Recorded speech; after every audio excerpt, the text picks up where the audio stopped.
अस्सलाम वालेकुम जी। आप इस वक्त बलतीत फोर्ट तशरीफ़ लाए हैं, तो इंट्रेंस यहाँ से है, तो आहिस्ता आहिस्ता यहाँ से ऊपर चलते हैं। तो अंदर जाने से पहले थोड़ा एहतियात से चलेगा, क्योंकि किले के अंदर दरवाज़े बहुत छोटे हैं।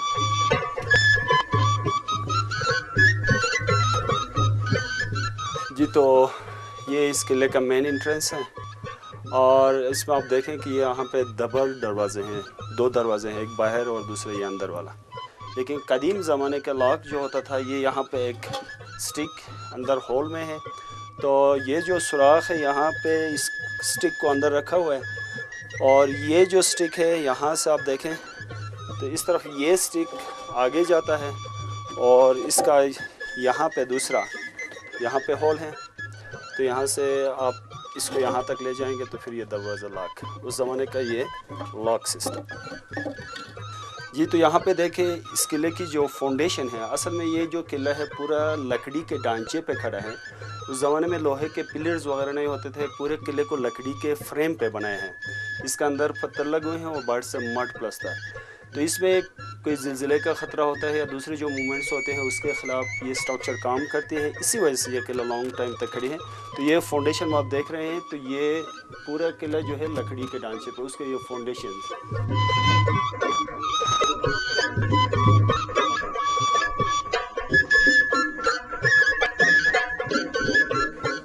आपको मालूम होगा कि कदीम ज़माने में पाकिस्तान के शुमाली इलाक़ाजात में कोई 11 खुद मुख्तार रियासतें हुआ करती थी, और सारी रियासतें एक दूसरे के दुश्मन थी। तो इस दुश्मनी के बिलवज़ हुंज़ा का हुक्मरानों ने पहले अलतित फोर्ट और उसके बाद बलतीत फोर्ट अपने डिफेंस के लिए बनवाए थे। और बलतीत फोर्ट जो है, मुकामी लोगों के कहने के मुताबिक किले की उम्र कोई 700 साल बताई जाती है। तो 1995 में इस किले की लेबॉर्ट्रीज टेस्ट हुए हैं, जिसे कार्बन डेटिंग कहते हैं। उसके मुताबिक किले की उम्र 765 साल फिक्स की गई है 1995 में।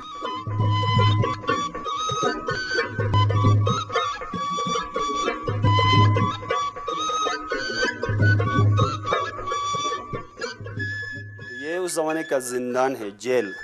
जो लोग बादशाह के ख़िलाफ़ बगावत करते थे या उनके जो दुश्मन होते थे, उनको टेम्परेरी तौर पे रखने के लिए यह ज़िंदान बनाया है। तो इसका जो निचला पोर्शन है, ये पूरा ज़िंदान का हिस्सा है। आप 600-700 साल पीछे जाके सोचें, बिजली का निज़ाम नहीं था, लोहे के ग्रिल्स ये नहीं होते थे, सादा कमरा था और बिल्कुल अंधेरा। तो जो भी मुजरिम होते थे, सामने दरवाज़ा है, रस्सी सीढ़ी के ज़रिए नीचे भेजते थे, फिर दरवाज़ा बंद।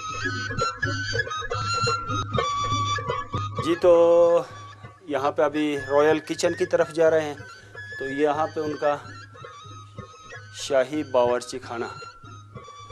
किचन के अंदर जितने भी आपको बर्तन नज़र आ रहे हैं, जो 600-700 साल पहले इन पहाड़ी इलाकों में इस्तेमाल में रहे हैं, वो सारे बर्तन आपको यहाँ पे नज़र आते हैं। उस ज़माने में देगची जो है पत्थर का होता था, ये सामने आपको देगची नज़र आ रहा है।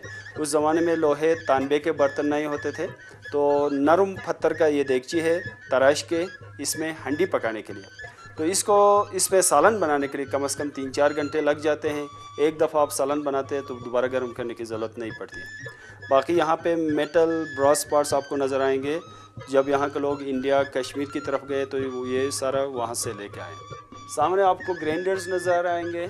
ये उस ज़माने में गंदम मसाले वगैरह कूटने के ये बर्तन ग्राइंडर्स हैं, और साथ में ये तवा है उस ज़माने का, ये भी पत्थर का है। और किले के अंदर कोई वाटर टैंक नहीं था, पानी ला के स्टोर करने के लिए ये बड़े बड़े कद्दू के बर्तन नज़र आएंगे आपको, पम्पकिन्स। और सामने ये लकड़ी का बर्तन है लस्सी बनाने के लिए। एक तो मशकीज़ा होता है और दूसरा ये वुडन पॉट है लस्सी बनाने के लिए। और इस तरफ यहाँ पर आप देखें लकड़ी के कराकरी हैं, वुडन स्पून्स है, वुडन बाउल्स है, और बॉक्स आटा गंदम रखने के लिए।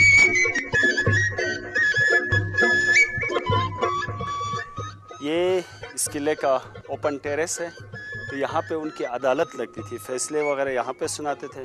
ये सामने बादशाह का शाही तख्त है, मीर साहब यहाँ पे बैठते थे और उनके दरबारी यहाँ पे नीचे बैठते थे कारपेट्स वगैरह बिछा के। सर्दियों में धूप में बैठने के लिए ये जगह है, और सामने वाला बॉडीगार्ड का कमरा है। यहाँ से नीचे ज़िंदान में भी नज़र रखते थे और यहाँ से बाहर की तरफ। और जो नीचे मैं आपको बता रहा था कि ये जो तिब्बतन इन्फ्लुएंस, तो उसी तरह तर्ज का जो टावर में बता रहा था, ये तिब्बतन इन्फ्लुएंस, ये तिब्बतन स्टाइल टावर है, इसकी किले की टॉप फ्लोर पे है। और साथ साथ इस किले की टेरेस से यहाँ पे कोई 6-7 पहाड़ नज़र आते हैं।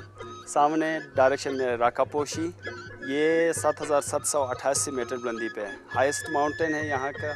और सेकंड दीरान पीक है, उसके बाद गोल्डन पीक है, स्पांटिक भी कहते हैं इसको। और इस किले के बैक साइड ऊपर ये देखें उल्तर 1 है, उल्तर 2 है, और पहाड़ के पीछे लेडी फिंगर और हुंजा पीक। सारे जो पहाड़ है वो मोर देन 7,000 मीटर्स। तो लेडी फिंगर जो है 6,000 मीटर बुलंदी पे है और अभी तक अनक्लाइम्ड है जी। तो फिर यहाँ से आगे चलते हैं फिर उनके समर रूम्स की तरफ।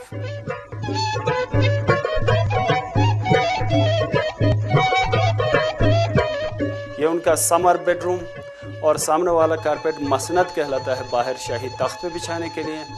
और इसकी आप छत देखें, ये कश्मीरी डिज़ाइन है, ये वुड वर्क।